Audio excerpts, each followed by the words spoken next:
Енді мына Намат клубына рахмет.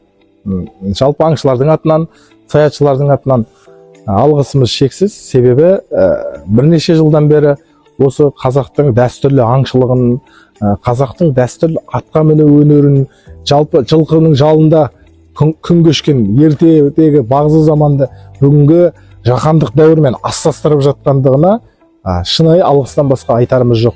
Енді осы жерге келген, осы Намат клубына келген қаншама азаматтар қазақтың жылқы танымына, жай ғана жылқының жалынан сипап, өзінің баяғы батырлық кезеңін еске алса, екіншіден мына қазақтың тазысын көріп, қазақтың төл құндылығын, қазынасын көріп, тағы бір марқайып қалады деп ойлаймыз. Әсіресе бұл жерге келуші адамдардың дені жастар екендігі және балалар екендігі, оқушылар екендігі қуантады. Бұл біздің болашағымыздың жарқын көрінісінің айғағы деп білемін.